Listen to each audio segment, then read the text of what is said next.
সরকারি আবাস যোজনার অর্থাৎ বাংলার বাড়ির সরকারি টাকা বাবার কাছে পৌঁছতে ছেলের টাকার দাবি। টাকা না দেওয়ায় বাবাকে বেধড়ক মার ছেলের। বাংলার বাড়ির টাকা সরকারি টাকা বাবার কাছে ঢুকলে প্রতিনিয়ত বাবাকে চাপ দেয় টাকার জন্য। বাবা টাকা না দিলে রবিবার বাবার ডান হাতের মাংস খুবলে নেয় কোনোভাবে। ঘটনার পর অভিযোগকারী বাবা সীতারাম রবিদাসকে তার ভাইপো রামানন্দ রবিদাস ময়নাগুড়ি গ্রামীণ হাসপাতালে নিয়ে আসলে তার হাতে ব্যান্ডেজ করে ছেড়ে দেয়। পরে অভিযোগকারী বাবা সীতারাম রবিদাস ময়নাগুড়ি থানায় ছেলে হরিলাল রবিদাসের বিরুদ্ধে থানায় অভিযোগ দায়ের করে। রবিবার বিকেল 4টা নাগাদ অভিযোগের ভিত্তিতে পুলিশ ঘটনার তদন্ত শুরু করেছে। ঘটনাটি ঘটে ময়নাগুড়ি থানার অন্তর্গত বোলবাড়ি এলাকার বুথ নম্বর 16 107 নং বুথে। সীতারাম রবিদাস বয়সের ভারে কোনো কাজ করতে পারে না, বর্তমানে বাড়িতেই আছে অসুস্থ অবস্থায়। তার উপর এরকম অত্যাচার ছেলের, এখন কি করবেন দিশেহারা বাবা। যদিও ছেলেকে ফোন করা হলে তিনি সম্পূর্ণ অভিযোগ মিথ্যে বলে জানান। অভিযোগকারী বাবা সীতারাম রবিদাস এই ঘটনার সময় দৌড়ে পালায় ভাইপো রামানন্দ রবিদাসের। যদি সেই সময় তার বাড়িতে পৌঁছাতে না পারত তাহলে তাকে মেরেই ফেলতো বলে অভিযোগ। শুধু এই দিনই নয়, প্রায়শই এই ধরনের অত্যাচার করে থাকে ছেলে। সীতারাম সীতারাম কি রবিদাস কোথায় বাড়ি? বোলবাড়ি। বললাম ছেলে কেন মারধর করছে? ওই টাকা চায়, সুখ সময়ের জন্য টাকা চায়। কিসের টাকা আপনার কাছে আসছে? টাকা চায়? হ্যাঁ, কিসের টাকা আসছে? এমনি সরকারি টাকা তো পাইছি গে। আবাস যোজনার টাকা? হ্যাঁ, টাকা লাগবে টাকা লাগবে। তো টাকা দেন নাই বলে কি করছে আপনাকে?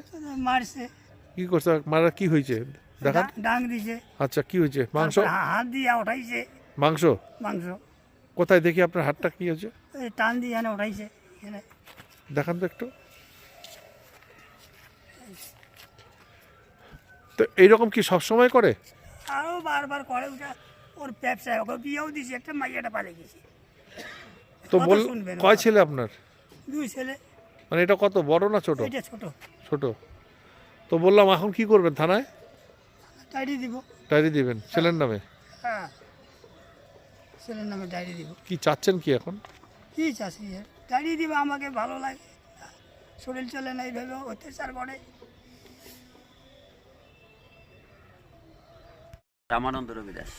বললাম যাকে মারধর করছে সে কয় আপনার? দিশা কি নাম? সীতারাম রবিদাস। তো বললাম যে কেন মারধর করছে? মারধর তো মাঝে মাঝেই করে থাকে, যে নেশা খায়, নেশা খাওয়া অবস্থায় বাড়িতে এসে টাকা পয়সা চায়। নিজের কামাই তো পায় না পিছাপিছি, আবার পিছাপিছি যতটুকু জোগাড় করে রাখে সেটা। মানে কিসের টাকা চায় ছেলে? মানে কিসের টাকা পাইছে উনি? কিসের টাকা চায়? মানে কি টাকা আসছে, কিসের টাকা চাচ্ছে? এখন ঘরের টাকা পাইছে, সেই টাকা কোন ঘরের এটা? আবাস যোজনা? আবাস যোজনার। আচ্ছা, সেই টাকা লাগবে? সেই টাকা লাগবে। টাকা কি দিতে না পারে কি করলো? দিতে না পারার জন্যই আজকে মারধর। মানে কি করছে, কিভাবে মারছে? বাড়িতে যা মারধর করছে করছে মা- তো এখন রক্তাক্ত অবস্থা। আমার বাড়িতে আসার পরে রক্তাক্ত অবস্থা দেখি। আপনার বাড়িতে যদি সঠিক সময় না পৌঁছতো কি হতো? মারিয়ে ফেলতো, এমনি তো অসুস্থ লোক। হ্যালো।